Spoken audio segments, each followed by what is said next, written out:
C'est difficile de sortir un peu du moule, on a envie d'appartenir, on a envie de faire partie de la bonne partie des gens, de ceux qui se font bien voir.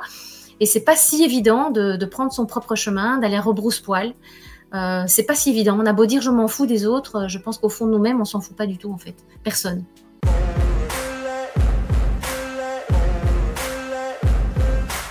Alors mon roman, eh bien, c'est l'histoire d'Adèle. Adèle a 52 ans. Et en fait, tout va bien pour elle. Elle adore sa vie, Adèle. C'est un petit peu la caricature de la femme qui a un peu tout réussi, qui est bien. Elle adore sa vie. Elle n'a pas du tout envie que sa vie soit contrariée. Et puis un jour, son patron, qu'elle adore, qui est aussi un ami, va gentiment lui dire qu'on ne veut plus d'elle à l'antenne. Elle est animatrice radio. Parce qu'on veut, il lui dit carrément, un peu de vent frais. On veut un peu de vent frais à l'antenne.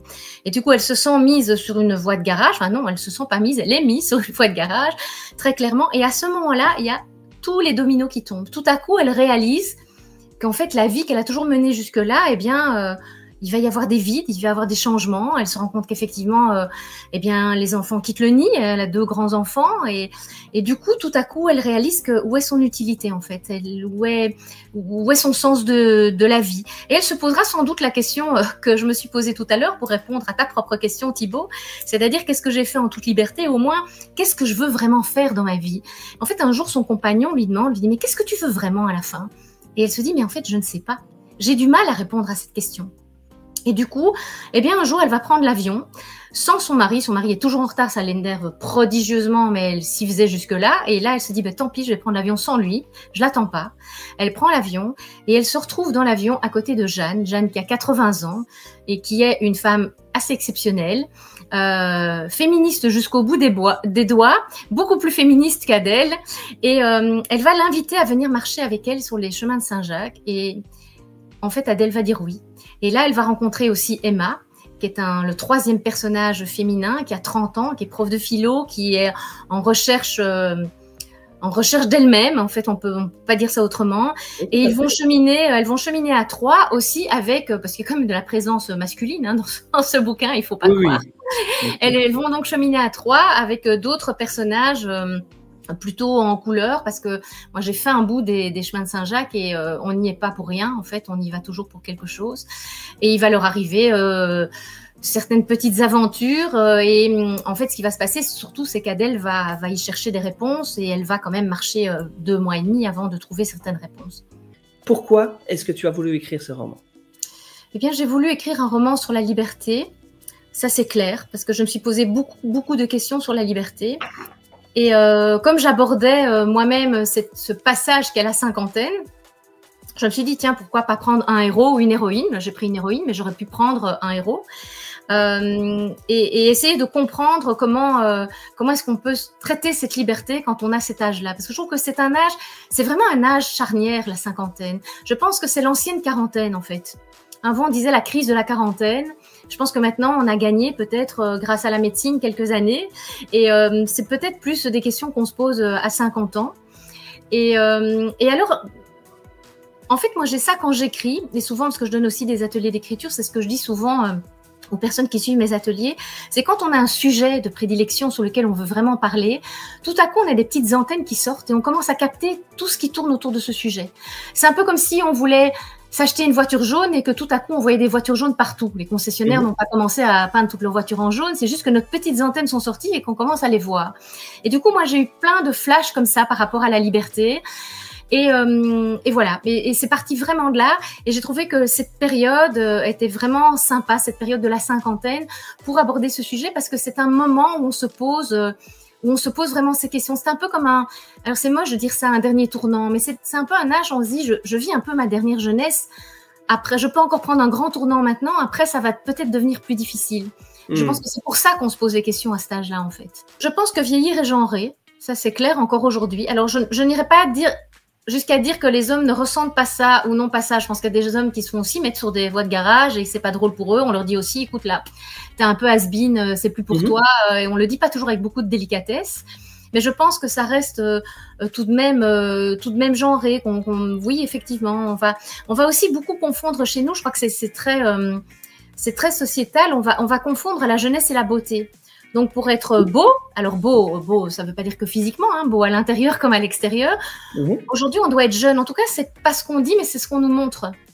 On nous montre des photos de gens beaux de l'extérieur. Et s'ils sont beaux, ils sont jeunes. C'est-à-dire que les femmes, par exemple, on va prendre les femmes au cinéma, entre 40 et 65 ans, elles sont un peu inexistantes. Ouais. Alors, ou bien elles ont la quarantaine, elles sont magnifiques et elles ont un peu ce rôle-là, ou bien ce sont les mamies, ce sont les grand-mères, mais entre les deux, il y a un peu un no woman's land. Ou bien alors elles jouent des rôles de femmes de 40 ans, elles en ont 60, mais elles sont, elles sont retapées de la tête aux pieds, si je puis m'exprimer ainsi. Et donc, voilà. Donc, je pense qu'il y a quand même une partie, une pression de la société qui est très très forte par rapport à tout ça, où on le dit pas, puis il y a beaucoup de contradictions. On va dire par exemple, mais mesdames, portez les cheveux gris comme c'est joli, ne vous teignez pas les cheveux, mais mettez bien votre crème anti-rides. N'oubliez pas, parce que d'ailleurs, anti-rides, c'est moche.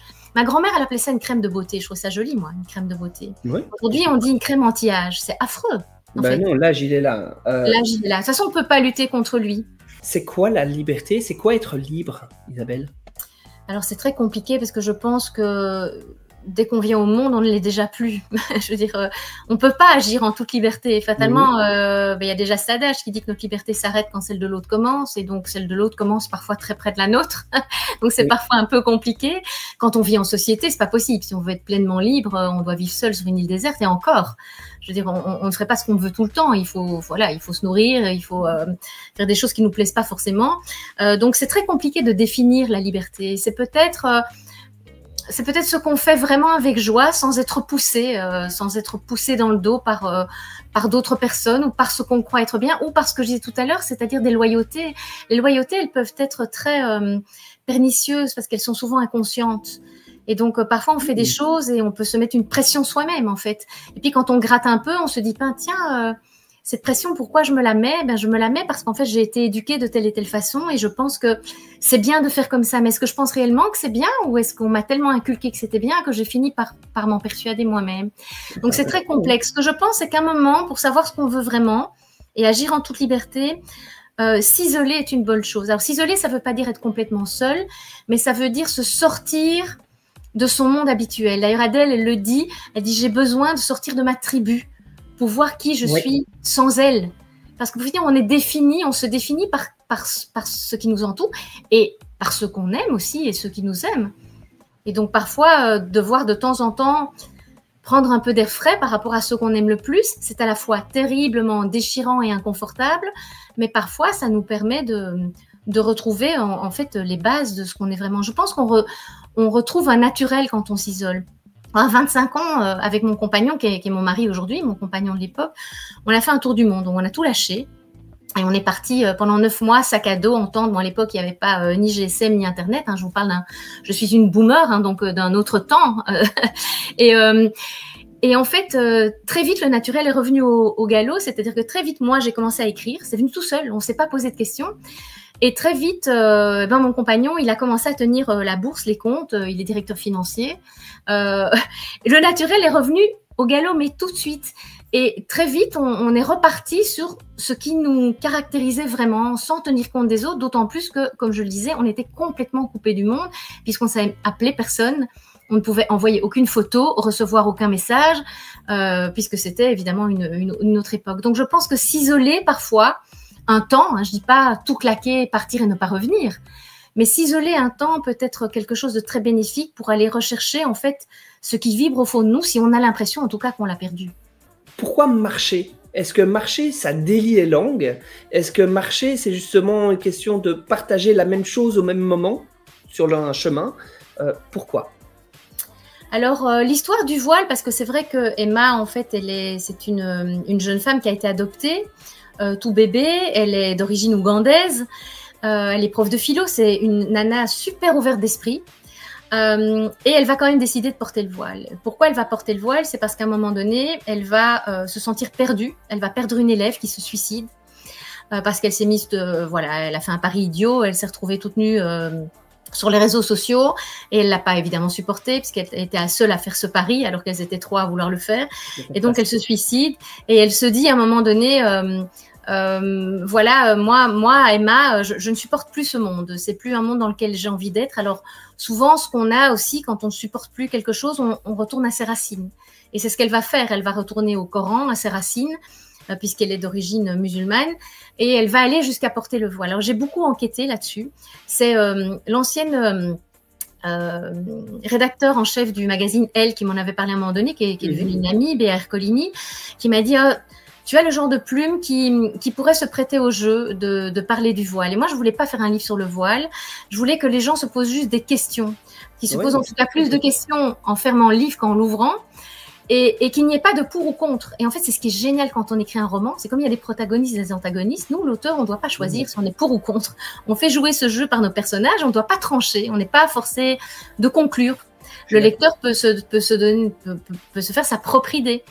Et donc ça, c'était c'était un premier pas, et j'avais envie qu'Adèle aussi se pose la question de se dire à un moment, tiens, qui de nous deux est la plus libre en fait? Est-ce que c'est Emma derrière son voile, qu'Adèle a envie évidemment d'arracher, ou moi pour finir qui suis perdue derrière toutes mes loyautés et toutes mes idées préconçues?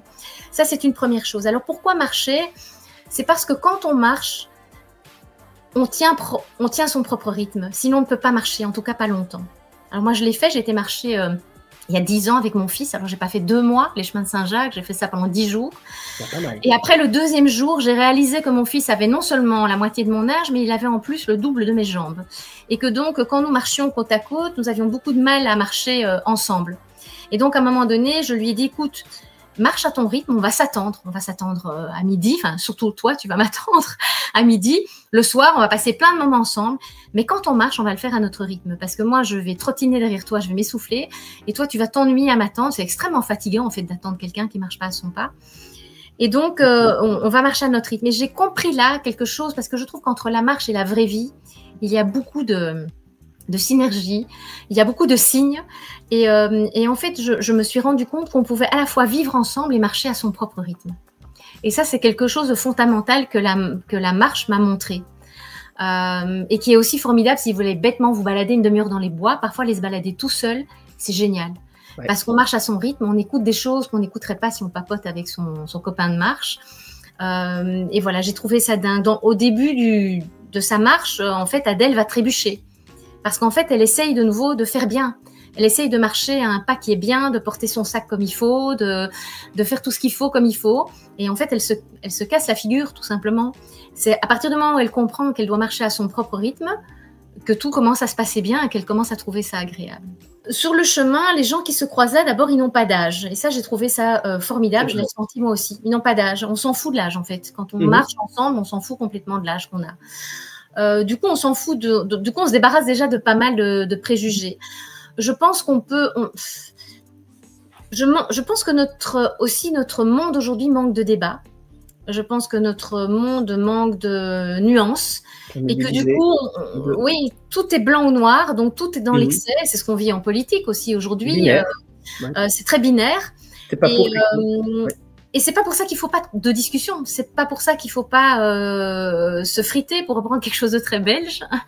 On peut se friter. Hein, allons-y.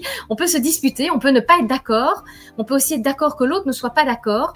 On n'est pas obligé de s'entretuer pour ça. Mais je pense qu'il faut des débats. Par contre, je pense qu'on n'avance pas sans débat. Et donc, je pense que si tout le monde est soi-même, et qu'on se dispute un peu, c'est pas très grave à partir du moment où ça nous fait avancer. En fait, Adèle, Emma et Jeanne, on les prend séparément. Ce sont 3 femmes qui ont des modes de pensée très différents. Tout à fait. Alors qu'elles ont les mêmes valeurs, mais elles ont des modes. C'est le fait d'être ensemble qui va les faire avancer. Jeanne va remercier à un moment donné Adèle d'avoir fait quelque chose que je ne veux pas divulgacher. Adèle, évidemment, va remercier Jeanne d'aller avoir amené sur les chemins de Saint-Jacques et de lui avoir montré son énorme modernité, alors qu'elle a 80 ans. Elle pense tout à fait à l'envers d'Adèle, qui est assez coincée, hein, on peut le dire. Et Emma, qui a un voile et qui elle est super ouverte d'esprit. Ben voilà, elles sont toutes les 3, si on les prend séparément, elles ont une autre histoire. Elles ne pensent pas du tout la même chose. Donc, quand on les met toutes les 3 ensemble, elles se font avancer. Et je crois que c'est le fait qu'elles soient tellement, quelque part, différentes, mais en partageant évidemment des valeurs essentielles, qui fait qu'elles avancent. Elle représente quoi pour toi, Isabelle, cette couverture? Qu'est-ce qu'on pourrait en dire aux gens qui nous écoutent? Alors la couverture, pour les gens qui nous écoutent aussi, je fais un petit mot d'explication sur voilà sur le monde de l'édition et comment les décisions se font pour les couvertures. Normalement, c'est l'éditeur qui est responsable de la couverture, c'est lui qui décide. Alors souvent, ce qu'il fait, en tout cas moi, c'est toujours comme ça que je l'ai vécu avec mes éditeurs, il demande quand même à l'auteur son avis.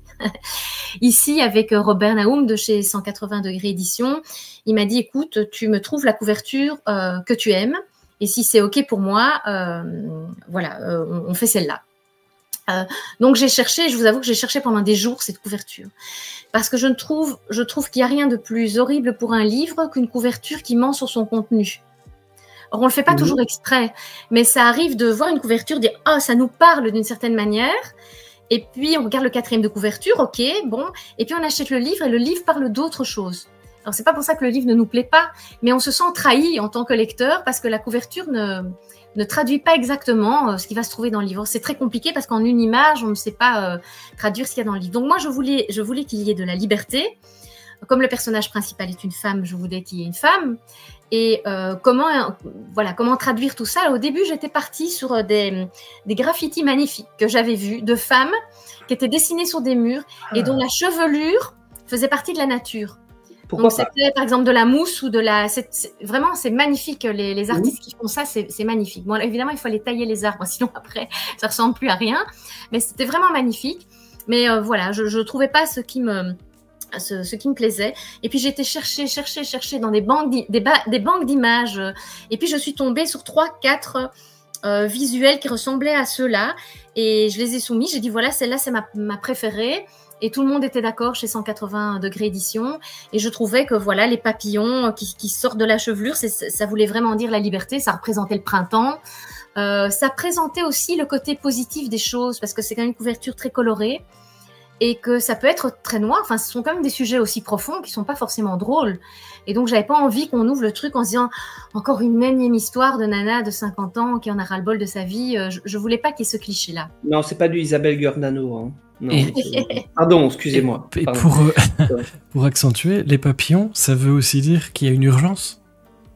Ou une certaine forme d'urgence? Effectivement, il y a une urgence à vivre, et puis il y a quand même, il y a le fait de la chenille qui se change en papillon. Il y a peut-être cette symbolique-là aussi derrière, et une urgence à vivre, très certainement. Quand on a 50 ans, je pense qu'on la ressent. Disons que ce qu'il y a derrière commence à être vachement plus long que ce qu'il y a devant, et il n'y a rien à faire, on y pense. Le second printemps.